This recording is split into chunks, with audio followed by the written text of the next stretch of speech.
মুসলমানরাও নেতৃত্ব দেয়, বেঈমানরাও নেতৃত্ব দেয়, দেয় কি দেয় না? কিন্তু বেঈমান আর মুসলমানদের নেতৃত্বের মধ্যে পার্থক্য কি?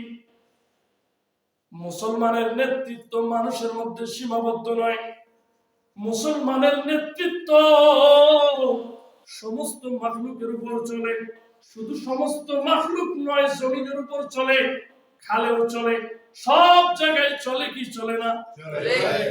আর বেঈমানদের নেতৃত্ব শুধু মানুষের উপর চলে, অন্য কারো উপর চলে না।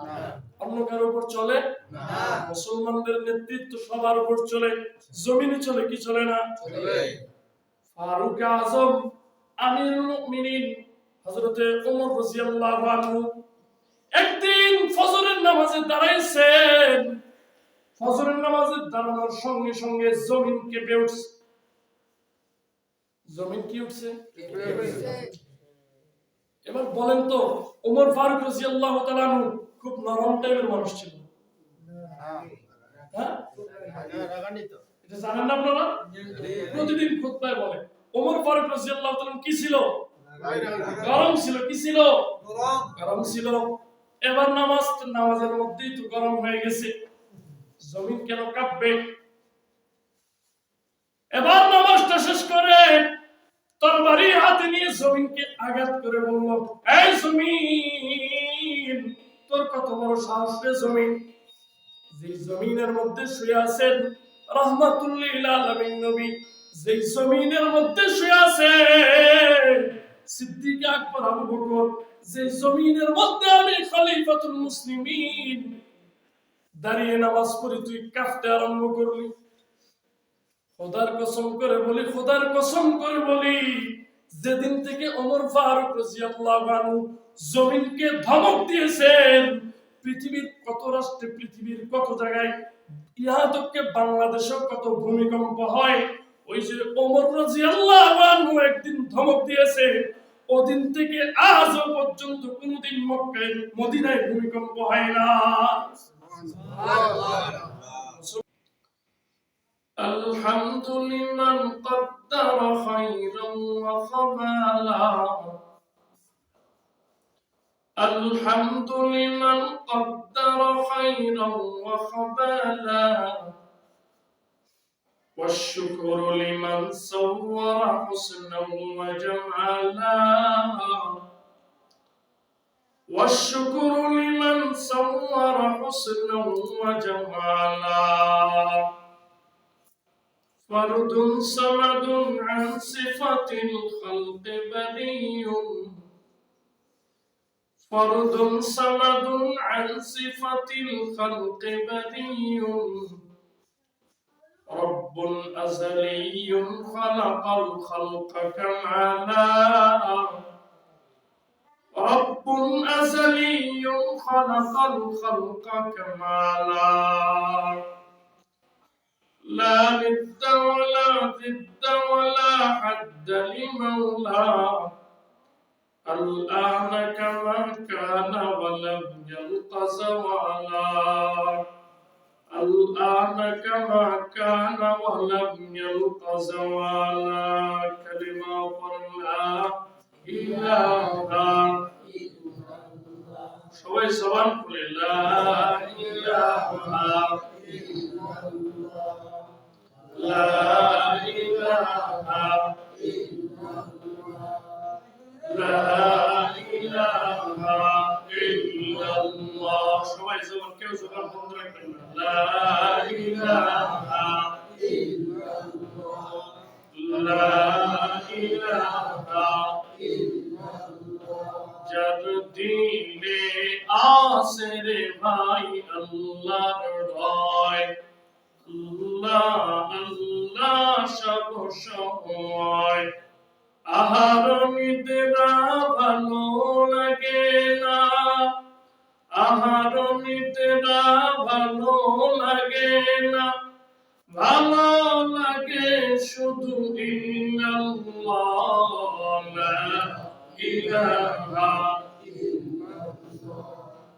লা ইলাহা ইল্লাল্লাহ লা ইলাহা ইল্লাল্লাহ ভাইজান বহু দূরে মদিনা কেমনে যাব জানি না দয়া কর দয়ার আল্লাহ দয়া কর দয়ার আল্লাহ মিটাও মনের বাসনা লা ইলাহা ইল্লাল্লাহ লা ইলাহা ইল্লাল্লাহ লা ইলাহা ইল্লাল্লাহ লা ইলাহা ইল্লাল্লাহ লা ইলাহা ইল্লাল্লাহ মুহাম্মাদুর রাসূলুল্লাহ সাল্লাল্লাহু আলাইহি ওয়া আলিহি ওয়াসাল্লাম। আলহামদুলিল্লাহ, আওশাদপুর জামে মসজিদ কর্তৃক আয়োজিত আজকের এই ইসলাহি মাহফিলের সম্মানিত সভাপতি এবং দূর দূরান্ত থেকে আগত আল্লাহ পাকের পাগল, আল্লাহ পাক রব্বুল আলামিনের পেয়ারা আশিকিন যাকিরিন মুহিব্বিন মুরব্বিয়ানে আযম এবং ছোট ছোট কচি বাচ্চারা এবং পর্দায় অবস্থানরতা শ্রদ্ধেয়া সম্মানিতা মা ও বোনেরা, সর্বপ্রথম ওই মহা মনিবের দরবারে লক্ষ কোটি শুকরিয়া যে আল্লাহ পাক রব্বুল ইজ্জত দয়া করে মায়া করে মেহেরবানি করে আমাদেরকে দুনিয়ার যাবতীয় কাজ থেকে ফারিগ হয়ে উলামায়ে কেরামদের সান্নিধ্যে কোরআন ও হাদিস থেকে কিছু কথা বলবার শুনবার জন্য তৌফিক দান করেছেন। এজন্য অন্তরের অন্তঃস্থল থেকে আল্লাহ পাক রব্বুল আলামিনের বাতানো কালিমা দ্বারা উঁচু আওয়াজে সবাই একই কণ্ঠে উঁচু আওয়াজে সবাই একবার কালিমাতুশ শুকর আদায় করি আলহামদুলিল্লাহ। আলহামদুলিল্লাহ। যতগুলো মানুষ আসে আওয়াজ কিন্তু হয়নি, নিয়ামতের শুকরিয়া আদায় করব আল্লাহর নাম নিয়ে। পৃথিবীতে ওই মানুষটা বড় কৃপণ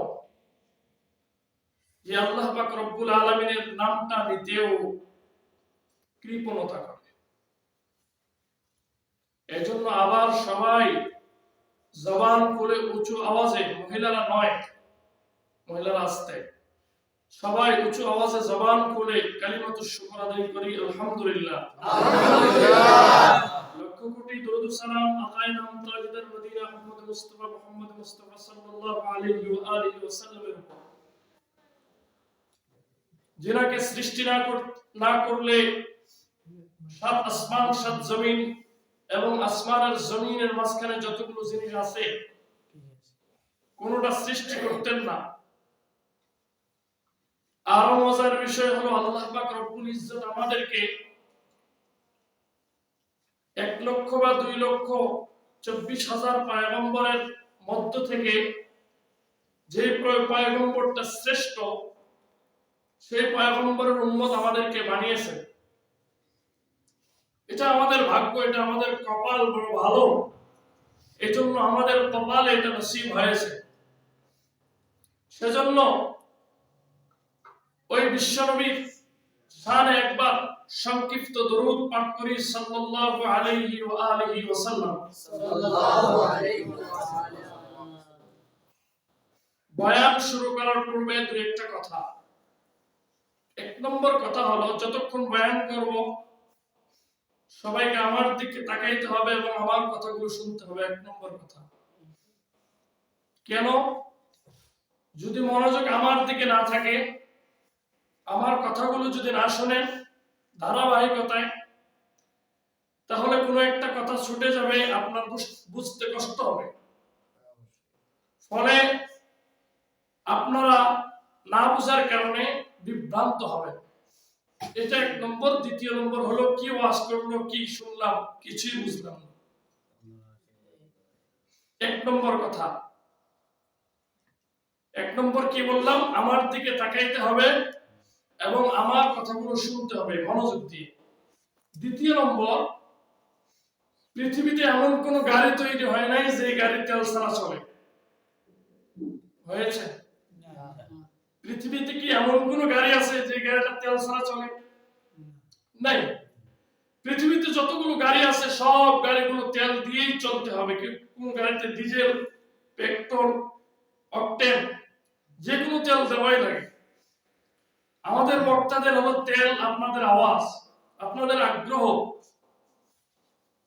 আমাদের বক্তাদের কথা যদি আপনারা হুকারে দেন, সুবহানাল্লাহ, আলহামদুলিল্লাহ বলেন, তাহলে আপনাদের আগ্রহের উপর বক্তাদের আওয়াজ আসবে।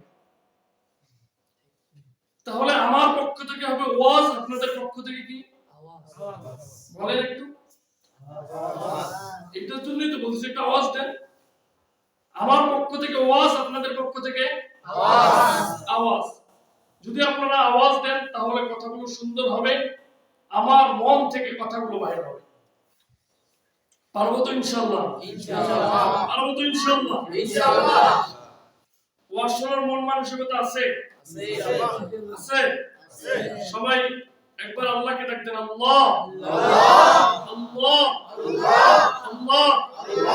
জবান দিয়ে বলেন, জবান দিয়ে আল্লাহ। আমার সাথে বলেন, আল্লাহ।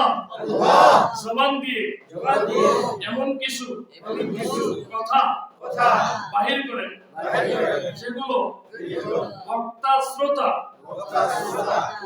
উভয়ের জন্য হিদায়াতের জরিয়া হয়। আমিন। আল্লাহ পাক রব্বুল আলামিন কোরআনুল কারীমের মধ্যে বলেন, আমার বান্দারা যারা ঈমান আনবে এবং আমলকে হেফাজত করবে, ঈমান আমল দুটোটাকে হেফাজত করবে, আমি আল্লাহ পাক রব্বুল আলামিন তাদেরকে জান্নাতুল ফিরদাউসের মেহমান বানায় দেব। সুবহানাল্লাহ।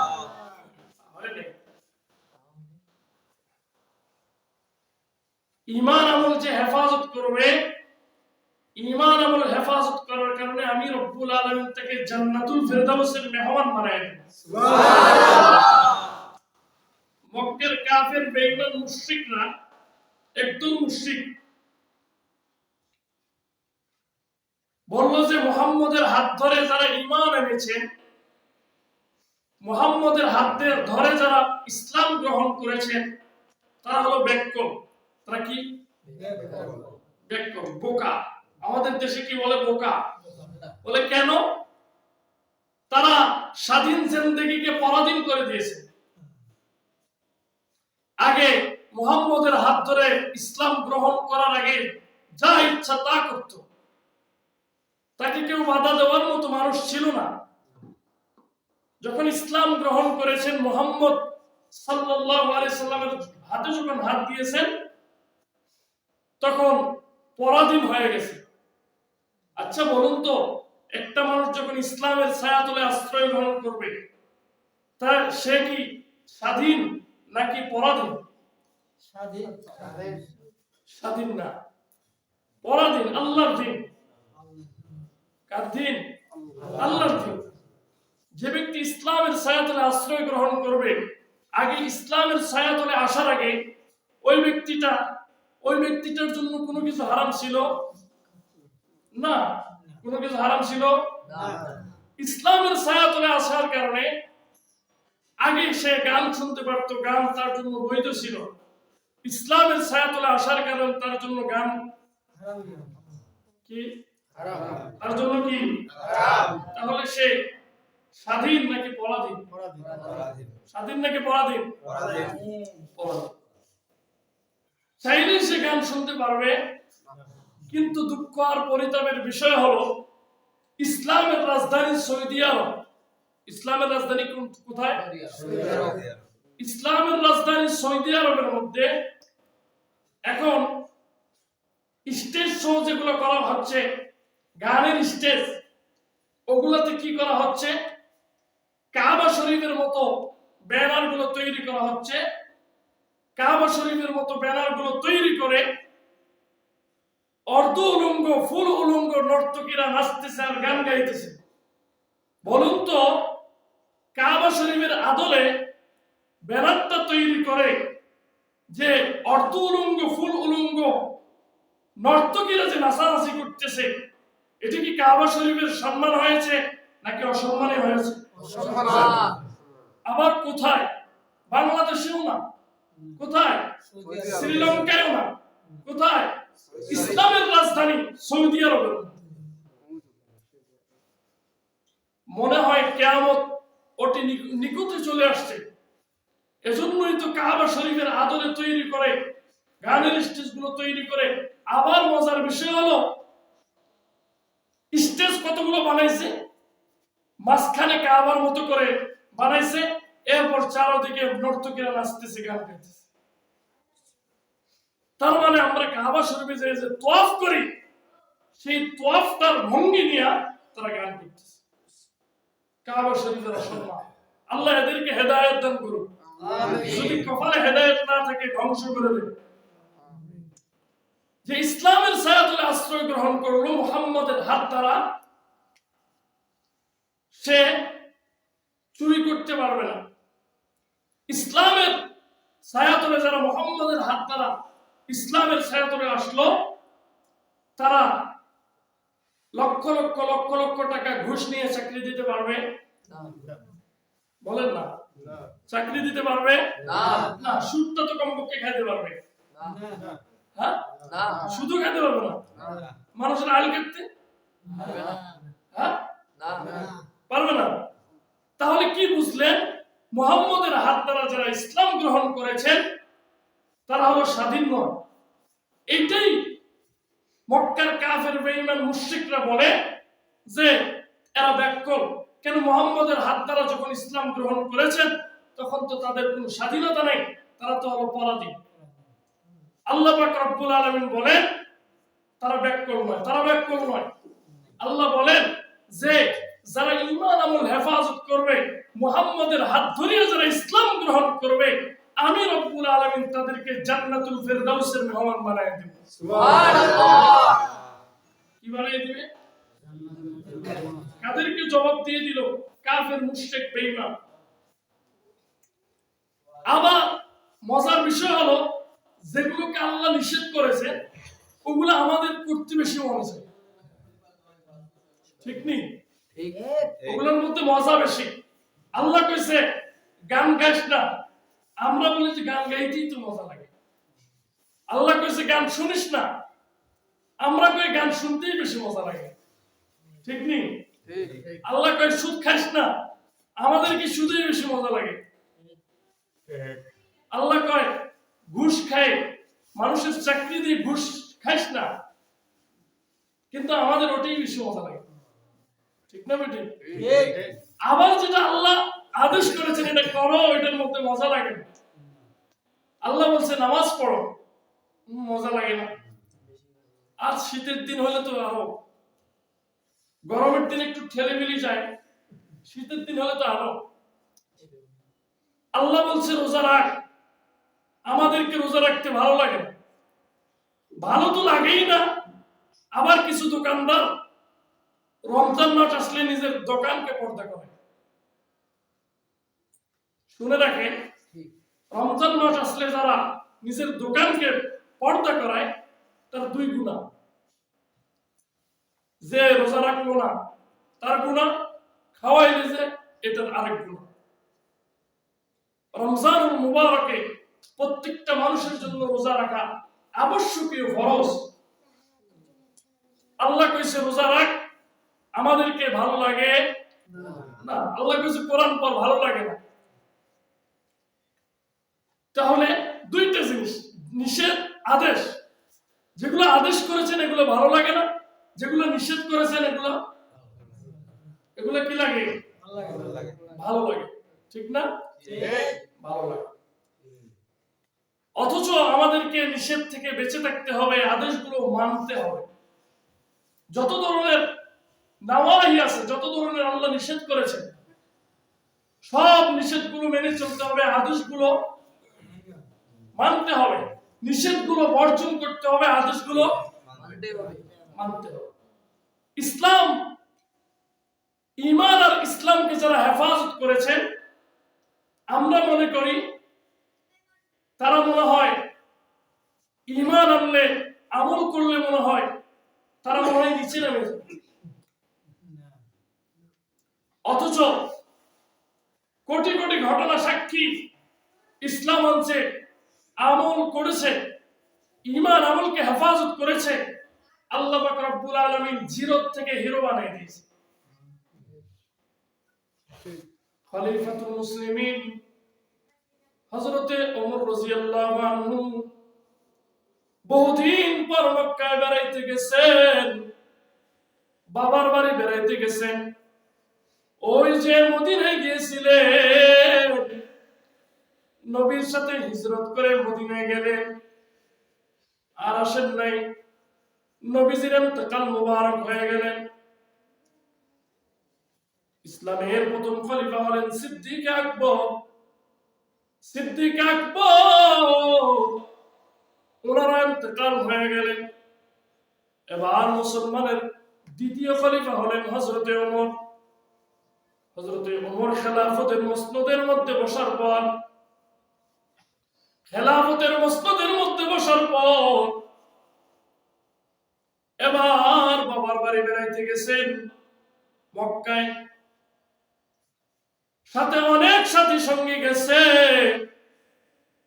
ও আওসাদপুরের মুসলমান, আপনাদের মেম্বার চেয়ারম্যানের সাথে যদি 2-4 জন সবসময় চলাফেরা করতে পারে, উনি একজন অর্ধজাহানের খলিফা, খলিফাতুল মুসলিমিন। ওনার সাথে বুঝি 2-1 জন মানুষ চলাফেরা করবে না নাকি? ওনার সাথে 2-1 জন মানুষ ছিল। এবার হঠাৎ করে দেখে খলিফাতুল মুসলিমিনের চোখের কোণার মধ্যে পানি। ডাক দিয়ে বললেন, ও খলিফাতুল মুসলিমিন, আপনার চোখের কোণার মধ্যে পানি কেন? আপনার কি কোনো দুঃখ আছে? আপনি তো আমাদের খলিফা, আপনার তো কোনো দুঃখ থাকার কথা না। আমরা তো আপনাকে মেনে নিয়েছি, আপনি কেন কাঁদেন? খলিফাতুল মুসলিমিন ডাক দিয়ে বলে, যে সাথীরা রে, তাকায় দেখ আমার সামনে, তাকায় দেখ চিটিয়াল ময়দান, মরুভূমি এলাকা, মরুভূমি এলাকা। আমি ওমর এই মরুভূমি এলাকার মধ্যে ছাগল চড়াইতাম। এই মরুভূমির মধ্যে একটা গাছও নাই, একটা পালাও নাই। এই মরুভূমির মধ্যে আমি ছাগল চড়াইতাম। ছাগল আমার আব্বা আমাকে ছাগল নিয়ে পাঠিয়ে দিত।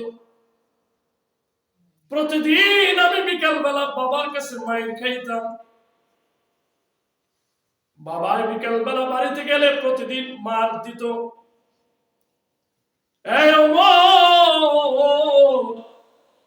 তোকে না 50টা ছাগল দিলাম, 48টা কেন? বাবার কাছে কোনো জবাব দিতে পারি না, কারণ আমি তো জানি না কি হয়েছে। আবার মাঝে মধ্যে বাবাই বলতো, তোমার গোবরের নাদি থাকা দরকার ছিল পায়ে, তোমার গোবরের নাদি মাথায় কেন? ওমর ডাক দিয়ে বলতো, আব্বা জান, ওই যে মরুভূমি এলাকার মধ্যে ছাগল চড়াইতাম, ছাগল, ওখানে তো কোনো গাছ নাই, কোনো পালাও নাই। যখন রৌদ্রের প্রখরতা বেড়ে যাইত, রৌদ্রের প্রখরতা বেড়ে যাওয়ার কারণে রৌদ্র সহ্য করতে না পারিয়া আমি উটের নিচে যা বসতাম। উটগুলো আমার মাথার মধ্যে পায়খানা করে দিত। মাথার মধ্যে পায়খানা করে দেওয়ার কারণে আমি ওগুলোকে এভাবে ঝেড়ে ঝেড়ে ফেলে দিতাম। ওমর ডাক দিয়ে বলে, সাথীরা রে, আমি ওমর একজন নগণ্য গোলাম ছিলাম, ছাগলের রাখালি করতাম। আমি ওমরকে আল্লাহ এত সম্মান দান করেছে, যখন আমি ঈমান আমল হেফাজত করলাম, নবীর হাত দিয়া ইসলাম গ্রহণ করলাম, নবীর হাতে কালিমার মালা গলায় পড়লাম, এ সাথীরা রে, আমি ওমর এখন ছাগলের রাখালি করি না, আমি ওমর এখন অর্ধজাহানের মানুষের রাখালি করি। ঈমান আমল হেফাজত করলে আল্লাহ কি জিরো থেকে হিরো বানায় নাকি হিরো থেকে জিরো বানায়? কি বানায়? জিরো থেকে হিরো বানায়। জিরো থেকে কি বানায়? হিরো বানায়।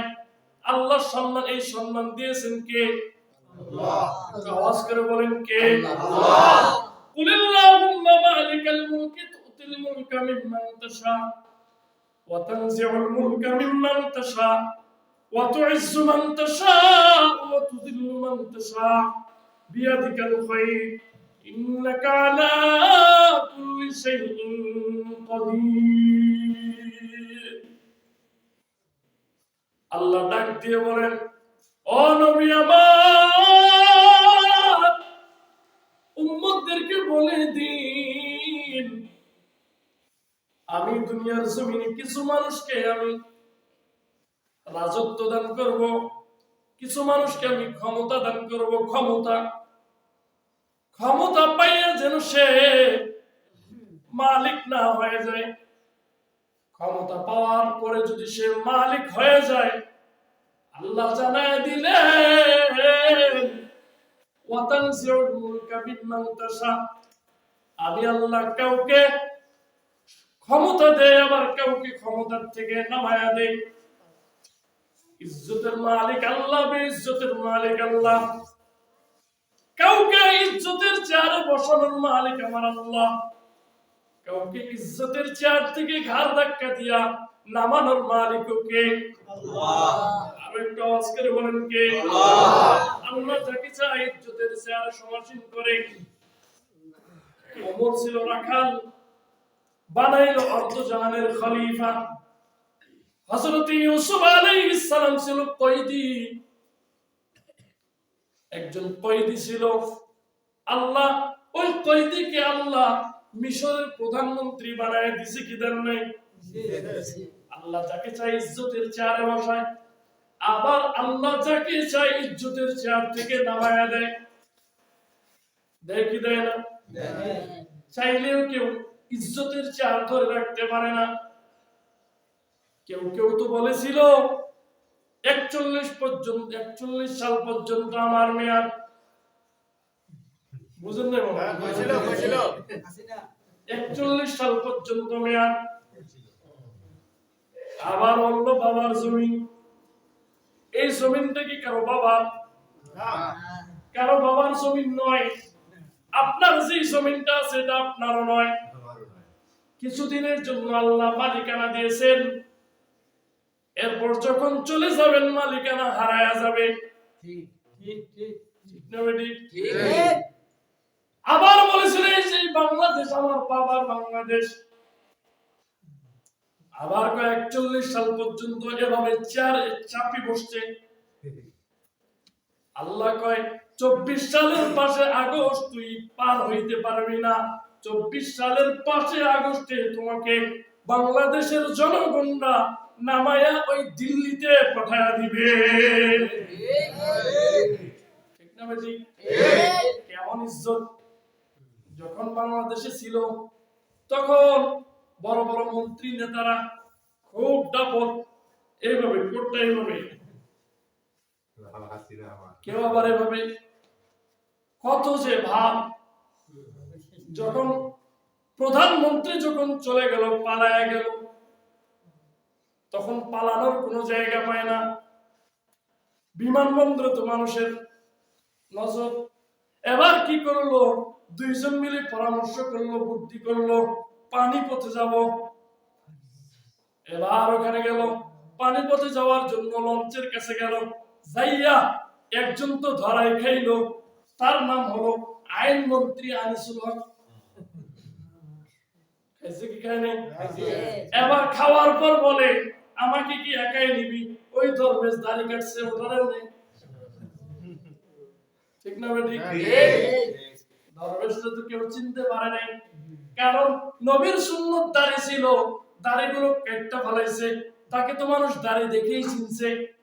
এখন যখন তার দাড়ি নাই, এখন তাকে কেউ চিনতে পারে না। আনিসুল যখন ধরা খাইলো, বলে আমাকে একাই নিবি কেন, আমি তো একাই দোষ করি নাই, ওই দরবেশটাও নেই। ইজ্জতের মালিক কে? আল্লাহ। পুরো প্লেন দিয়ে যাইতে পারলো না, ভারতের সীমান্ত দিয়েও যাইতে পারলো না, লাশ পর্যন্ত পানি পথেও যাইতে চাইলো, সেখানে আটক। ঠিক না বেটি? লাফাইতে হয় না, ক্ষমতা পাওয়ার পর লাফাইতে হয় না। আল্লাহ ক্ষমতা দেওয়ার মালিক, আবার ক্ষমতা নেওয়ার মালিক কে? আল্লাহ। ঈমান আমল হেফাজত করলে ক্ষমতা বাড়ায় দিবে কে? আল্লাহ। ঠিক না বেটি? আল্লাহ বাড়ায় দিবে, ঠিক না বেটি? আবার আমাদের পার্শ্ব রাষ্ট্র ভারত আমাদেরকে হুমকি দেয়, আমাদেরকে পেঁয়াজ দিবে না, আলু দিবে না, দিছে কি দেয় নাই? আমরা বলি পেঁয়াজও লাগবে না, আলু লাগবে না, তুমি একটু ফ্যান্সি ডিলটা বন্ধ করো। তোমার দেশের ফ্যান্সি ডিলের কারণে আমার দেশের যুবকরা নষ্ট হয়ে যাইতেছে। আবার ঠিক আছে, পেঁয়াজ দিবা না, আলু দিবা না, ঠিক আছে, কিছুদিন পর আবার কেন আন্দোলন করো, বাংলাদেশে পেঁয়াজ আর আলু বানাইতে হবে, কারণ আমরা দাম পাইতেছি। ঠিক না বেটি? আমাদের দেশে একটা কথা বলে, যে যার জন্য গর্ত করে সেই গর্তে নিজেই পড়ে। বাংলাদেশকে অস্থিতিশীল করে দিয়েছেন, নিজের দেশটাও এখন অস্তিত্বশীল হয়ে গেছে। ঠিক না বেটি? আরেকজনের জন্য গর্ত করবা, নিজে সেই গর্তের মধ্যে পড়তে হবে, এটা সত্য কথা। বুড়িমা, আপনারা ঘটনা শুনেছেন, নবীর জন্য প্রতিদিন কাটা বিছাইত, বুঝাইতো না? শেষ পর্যন্ত ওই কাটার মধ্যে কে পড়লো? বুড়ি পড়ছে না? পড়ছে না? যুগ যুগ ধরে এভাবে আসছে, মানুষের জন্য গর্ত করবা, নিজে সেই গর্তের মধ্যে পড়ো। ইজ্জতের মালিক কে? আল্লাহ। ইজ্জতের মালিক আল্লাহ। পৃথিবীর জমিনে মানুষের নেতা হয় দুই ধরনের, এক ধরনের মুসলিম নেতা, আরেক ধরনের অমুসলিম নেতা। মুসলমানরাও নেতৃত্ব দেয়, বেঈমানরাও নেতৃত্ব দেয়, দেয় কি দেয় না? কিন্তু বেঈমান আর মুসলমানদের নেতৃত্বের মধ্যে পার্থক্য কি? মুসলমানের নেতৃত্ব মানুষের মধ্যে সীমাবদ্ধ নয়, মুসলমানের নেতৃত্ব সমস্ত মাখলুকের উপর চলে। শুধু সমস্ত মাখলুক নয়, জমিনের উপর চলে, খালেও চলে, সব জায়গায় চলে কি চলে না? আর বেঈমানদের নেতৃত্ব শুধু মানুষের উপর চলে, অন্য কারো উপর চলে না। অন্য কারো উপর চলে না। মুসলমানদের নেতৃত্ব সবার উপর চলে, জমিনে চলে কি চলে না? ফারুক আজম আমিরুল মুমিনিন হযরতে ওমর রাদিয়াল্লাহু আনহু একদিন ফজরের নামাজে দাঁড়াইছেন, ফজরের নামাজে দাঁড়ানোর সঙ্গে সঙ্গে জমিন কেঁপে উঠছে। জমিন কি উঠছে? এবার বলেন তো, ওমর ফারুক রাদিয়াল্লাহু তাআলা আনহু খুব নরম টাইপের মানুষ ছিল? হ্যাঁ, এটা জানেন না আপনারা? প্রতিদিন খুতবায় বলে ওমর ফারুক রাদিয়াল্লাহু তাআলা কি ছিল? গরম ছিল। কি ছিল? গরম ছিল। এবার নামাজের মধ্যেই তো গরম হয়ে গেছে, জমিন কেন কাঁপবে? এবার নামাজটা শেষ করে তরবারি হাতে নিয়ে জমিনকে আঘাত করে বলল, এই জমিন, তোর কত বড় সাহস রে জমিন! যে জমিনের মধ্যে শুয়ে আছেন রাহমাতুল লিল আলামিন নবী, যে জমিনের মধ্যে শুয়ে আছে সিদ্দিক আকবর আবু বকর, যে জমিনের মধ্যে আমি খলিফাতুল মুসলিমিন দাঁড়িয়ে নামাজ পড়ি, তুই কাঁপতে আরম্ভ করলি। খোদার কসম করে বলি, খোদার কসম করে বলি, যেদিন থেকে ওমর ফারুক রাদিয়াল্লাহু আনহু জমিনকে ধমক দিয়েছেন, পৃথিবীর কত রাষ্ট্রে, পৃথিবীর কত জায়গায়, ইহা তক বাংলাদেশেও কত ভূমিকম্প হয়, ওই যে ওমর রাদিয়াল্লাহু আনহু একদিন ধমক দিয়েছে, ওদিন থেকে আজও পর্যন্ত কোনদিন মক্কায় মদিনায় ভূমিকম্প হয় না। মুসলমানদের নেতৃত্ব কোথায় চলছে বলেন না? একটু বলেন। আওয়াজ দেন। যুবক মানুষ কি মুসলমানদের নেতৃত্ব কোথাও চলে? শুধু কি জমিনের মধ্যে সীমাবদ্ধ? না, না, জমিনের মধ্যে সীমাবদ্ধ নয়, জমিনের মধ্যে সীমাবদ্ধ নয়। মুসলমানদের নেতৃত্ব খালের মধ্যেও চলে। কিসের মধ্যে? মিশরের নীল নদ আছে না নাই? হযরত আমর ইবনুল আসকে হযরত ওমর রাদিয়াল্লাহু তাআলা আনহু মিশরের গভর্নর হিসেবে পাঠিয়েছেন। একটু মন দিয়ে শুনবেন কথাগুলো, এদিক সেদিক মন দিবেন না। মিশরের গভর্নর হিসেবে পাঠিয়েছেন, ওখানে গভর্নরি করে মানুষের খোঁজ খবর রাখে। হঠাৎ করে এক সময় নীল নদের পানি শুকিয়ে গেল। এবার সবাই মিলে বৈঠক পরামর্শ বসলো, আমরা তো নীল নদের পানি দিয়ে জমিন চাষ করি, আমরা তো নীল নদের পানি খাই, আবার নীল নদের পানি ছাড়া আমরা চলতেও পারি না, এখন কি করা? এক একজন এক এক পরামর্শ দেয়। একজন পরামর্শ দিল, আমাদের একটা নিয়ম আছে। বলে, তোমাদের নিয়ম কি? বলে, ইতিপূর্বে যখন আমাদের নীল নদের পানি শুকায় যাইত, তখন আমরা একটা কাজ করতাম, 4-5 দিনের মধ্যে পানি চলে আসতো। বলে কি? একটা সুন্দরী রমণীকে সাজাইয়া ওই নীল নদের পাড়ে নিয়ে যাইতাম। নীল নদের পাড়ে নিয়ে যাইয়া ওখানে নীল নদের নামে উৎসর্গ করে দিতাম, নীল নদের নামে কুরবানি করে দিতাম। কুরবানি করে দেওয়ার 5-6 দিন পরেই পানি চলে আসতো। এবার আপনাদেরকে আমি বলি, বলেন তো ইসলামের মধ্যে কোন জিনিসের জন্য কাউকে উৎসর্গ করা? হ্যাঁ? বাবার নামে? বাবার নামে আছে? এখন তো বাবার অভাব নেই, ভালো। কিছুদিন আগে একজন বলে যে 2.5% গাঁজা খাওয়া যায়। কি বলছে? 2.5%। কেন?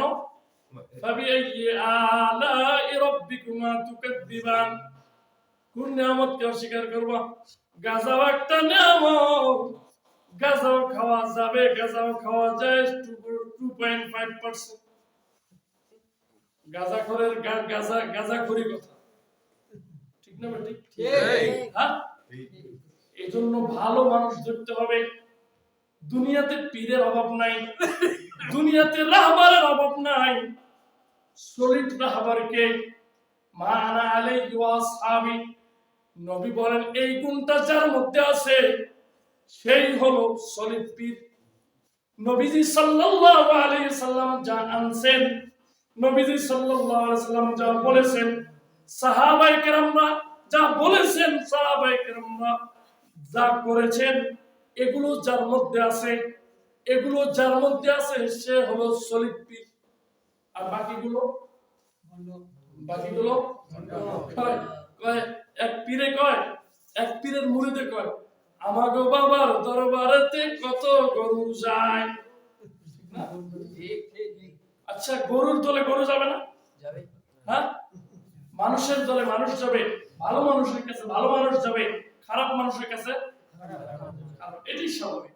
ভালো মানুষের কাছে ভালো মানুষ যাবে, খারাপ মানুষের কাছে, ঠিক না?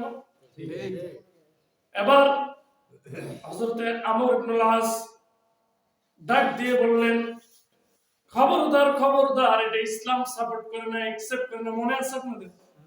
কি বলেন তো? হ্যাঁ, সুন্দরী একজন মহিলাকে, রমণীকে ওই যে নীল নদের পাড়ে গিয়ে উৎসর্গ করে দিবে।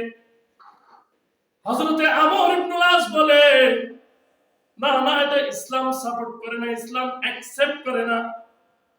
ইসলাম স্টেট আছে, ইসলামের খলিফা আছে, খলিফাতুল মুসলিমিন, অর্ধজাহানের খলিফা মদিনায় খেজুর পাটের মধ্যে বসে অর্ধজাহান শাসন করে।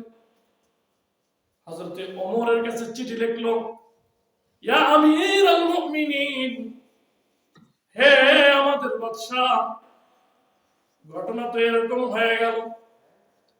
ওমর রাদিয়াল্লাহু আনহু চিঠিটা পাওয়া মাত্রই রাগান্বিত হয়ে গেল, এমন রাগান্বিত হয়ে গেল, সাদা মানুষ লাল হয়ে গেছে রক্তে, মনে হয় যে শরীরের সব রক্তগুলো মুখের মধ্যে চলে আসছে।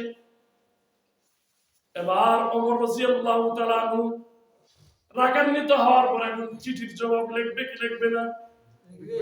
চিঠি পাঠাইছেন আমর ইবনে আস, চিঠির জবাব কার কাছে পাঠাবে? আমর ইবনে আসের কাছে পাঠাবে না? চিঠি যে লেখে তার কাছে পাঠাইতে হবে না? ওমর রাদিয়াল্লাহু তাআলা আনহু এত রাগান্বিত হইছে, চিঠির জবাব কোন মানুষের কাছে পাঠায় নাই, আমর ইবনে আসের কাছেও পাঠায় নাই, চিঠির জবাব ডাইরেক্ট মিলনাত বরাবর পাঠিয়েছে।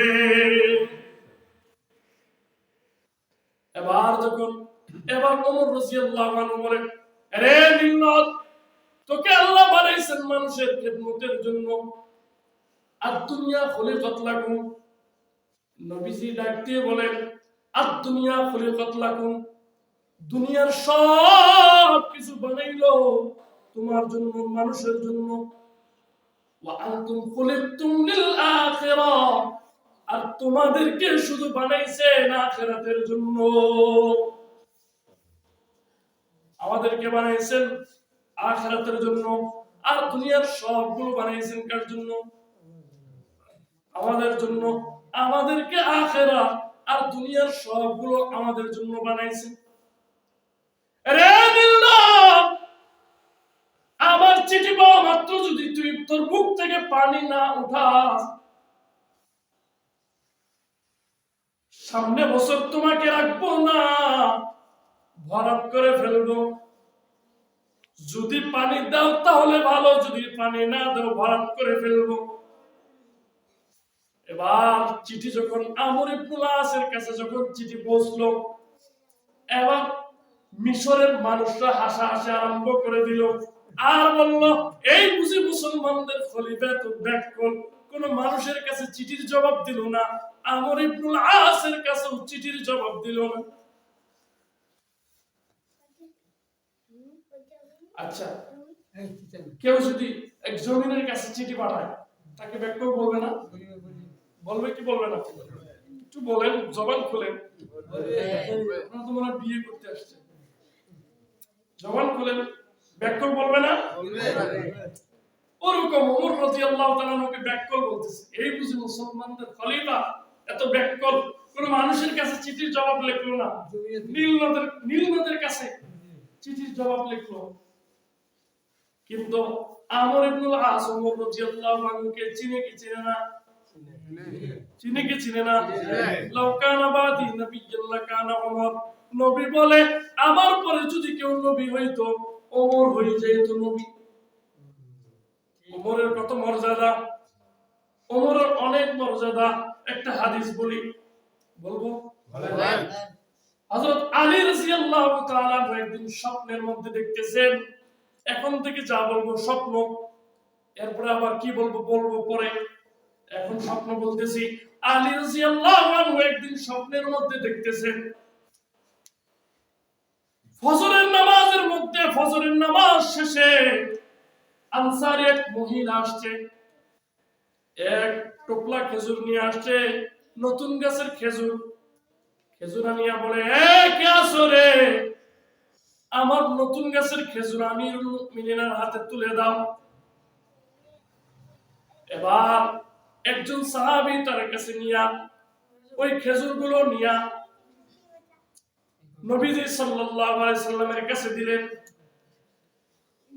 নবীজি সাল্লাল্লাহু আলাইহি সাল্লামকে দেওয়ার পর নবীজি সাল্লাল্লাহু আলাইহি ওয়াসাল্লাম এবার প্রথম একটা খেজুর নিজে জবানের মধ্যে দিলেন। এরপর সাহাবায়ে কেরামদের মধ্যে বন্টন করতেছে। কেউ কি দিতেছেন 5টা, কেউ কে 7টা, কেউ কে 10টা, কেউ কে 12টা, এভাবে করে সবাইকে দিলেন। শেষমেশ যখন হযরত আলী রাদিয়াল্লাহু তাআলা আনহু পালা, হযরত আলী রাদিয়াল্লাহু তাআলা আনহুকে একটা দিলেন। একটা যখন জবানের মধ্যে দিলেন, এত মজা, এই যে জবানের মধ্যে দেওয়ার পর মদিনা থেকে, মসজিদে নববীর থেকে আযান, আসসালাতু খায়রুম মিনান নাওম, মসজিদে নববীর থেকে আযান ভেসে আসলো। এবার হযরত আলী রাদিয়াল্লাহু আনহু ঘুম ভেঙে গেলেন। এগুলো কি বাস্তব বললাম না স্বপ্ন? আর একটু বলেন। স্বপ্ন বললাম।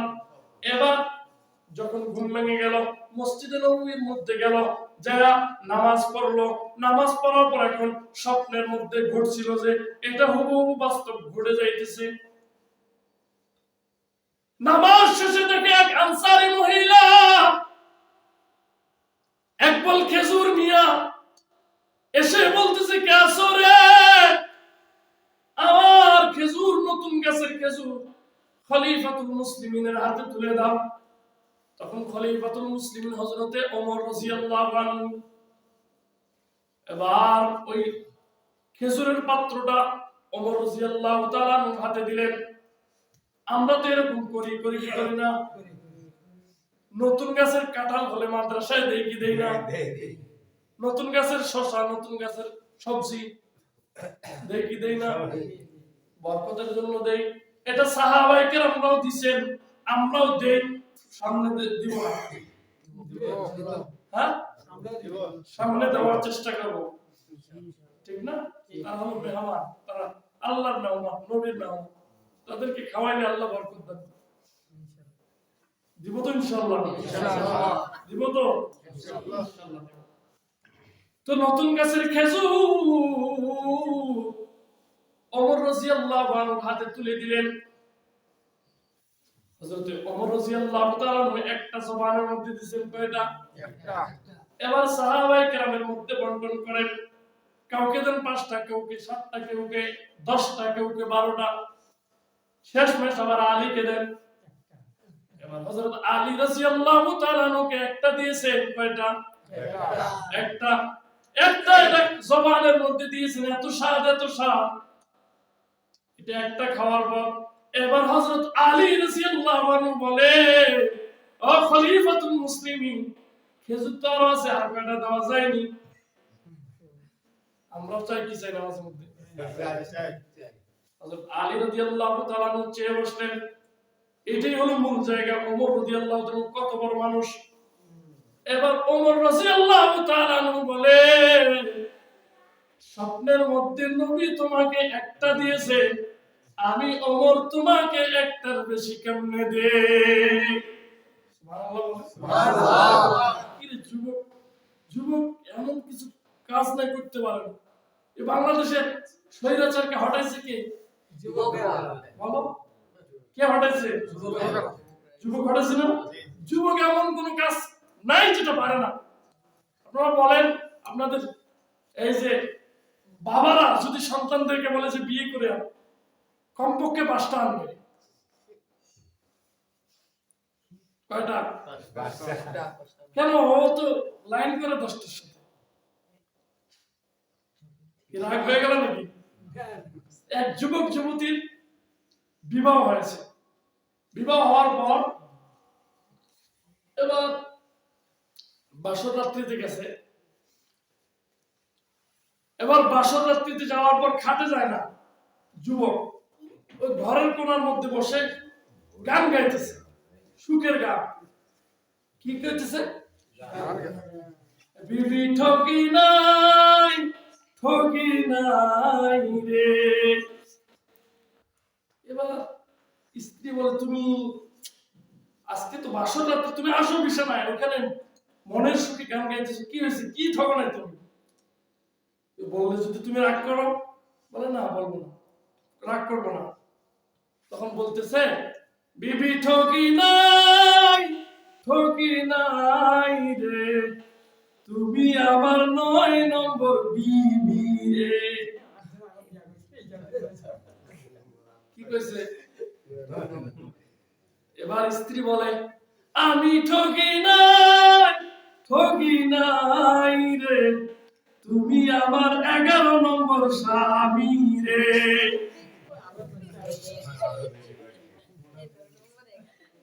যুবক পারে না এমন কোন কাজ আছে? এজন্য আওয়াজ দিবা, এজন্য ঠিকঠাক বলবা, ঠিক আছে? ইনশাআল্লাহ। এবার বললেন, নবী তোমাকে স্বপ্নের মধ্যে দিয়েছেন একটা, আমি ওমর কেমনে তোমাকে বাড়ায়া দেই। ওমরকে আমর ইবনুল আস চিনে কি চিনেন না? বলেন না, চিনেন কি চিনেন না?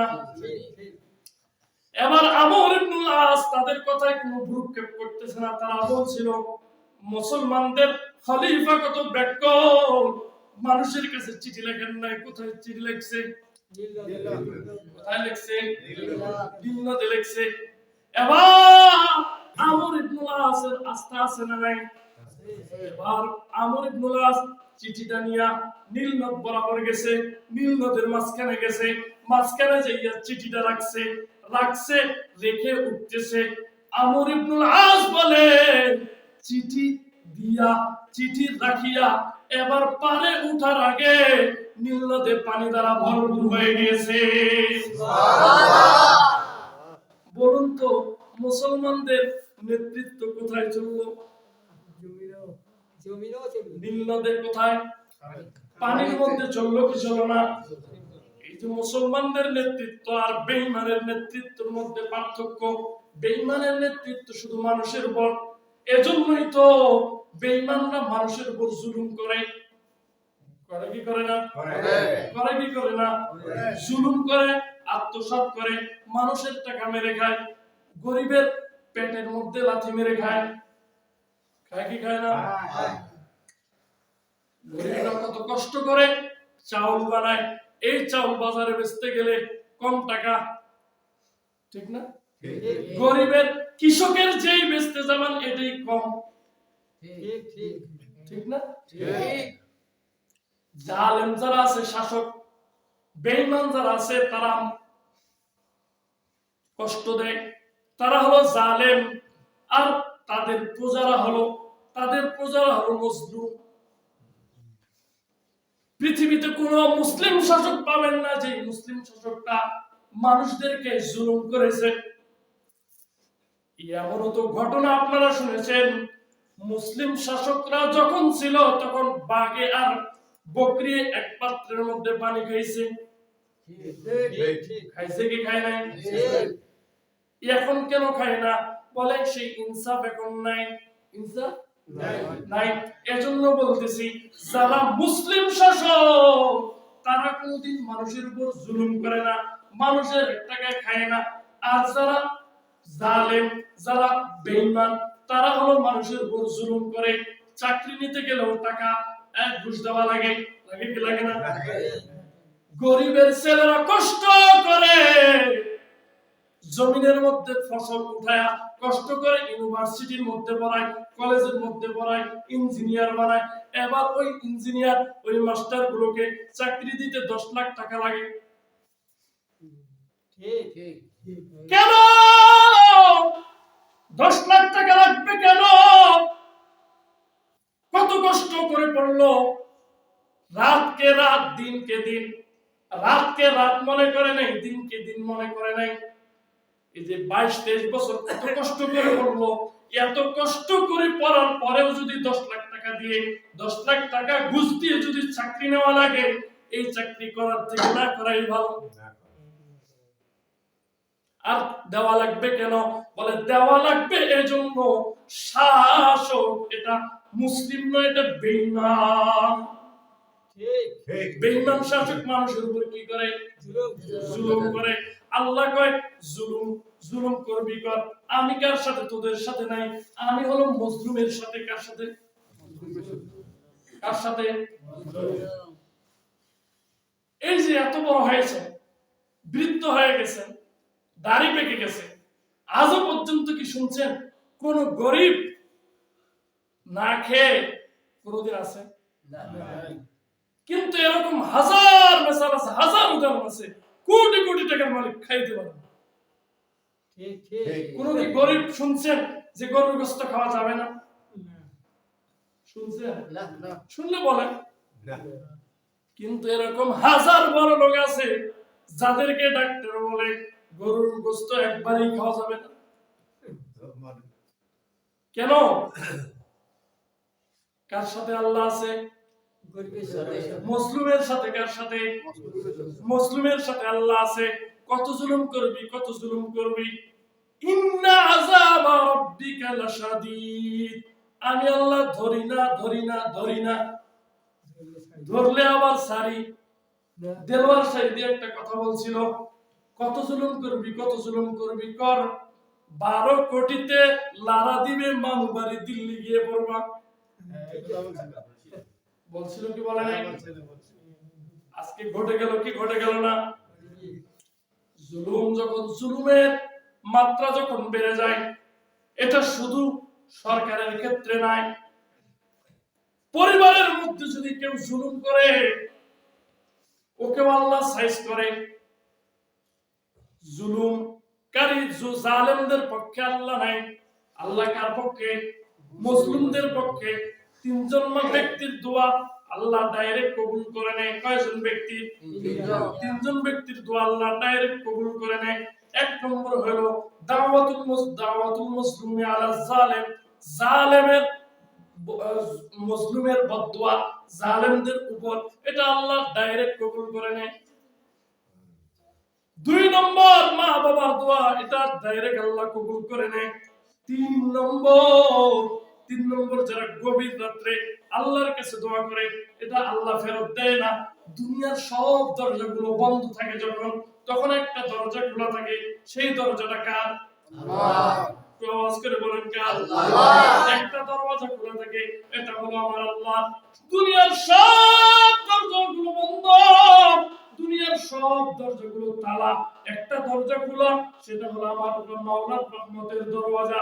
এই মাওলার রহমতের দরওয়াজা খুলিয়া দোকান মানুষের বন্ধ করে, রাত্র হলেই বন্ধ করে, আমার মাওলা দোকান নিয়ে বসে, রাত্র যত গভীর হয় তত মাওলার দোকান খুলে, যত গভীর হয় তত খুলে, বলে খুলিয়া কি বলে, এ কে কে কে মাফ চাইবা আসো, আমি মাফ করে দিব। কে কি চাইবা আসো, তুমি যা চাইবা আমি তাই দিয়ে দিব। সুবহানাল্লাহ। কোন দরওয়াজাটা খোলা থাকে? আল্লাহ। কোন দরওয়াজাটা? আল্লাহ। আল্লাহ প্রথম আসমানে আসিয়া দরওয়াজা, রহমতের দরওয়াজা খুলে দেয়। দুনিয়ার মানুষের কাছে একবার চাইবেন, 2 বার চাইবেন, 3 বার চাইবেন, 4th বারের বেলা আপনাকে ফিরাইয়া দিবে। কিন্তু আমার এমন মাওলা, যেই মাওলা কোনদিন মানুষকে ফিরাবে না। আল্লাহ না চাইলে বেজার হয়, দুনিয়ার মানুষের কাছে চাইলে বেজার হয়।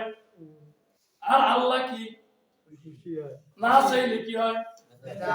বলেন না, দুনিয়ার মানুষ চাইলে বেজার হয়, আর আল্লাহ না চাইলে কি হয়? তার মানে চাইলে কি হয়? চাইলে কি হয়? খুশি হয়। একদিন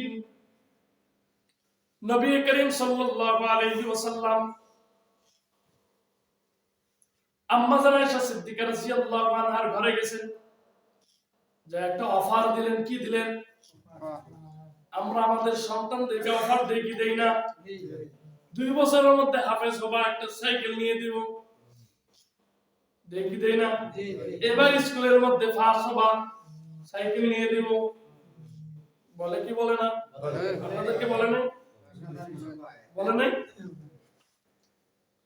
নবী করিম সাল্লাল্লাহু আলাইহি সাল্লাম আম্মা জানা আয়েশাকে একটা অফার দিলেন। অফার, হে আয়েশা,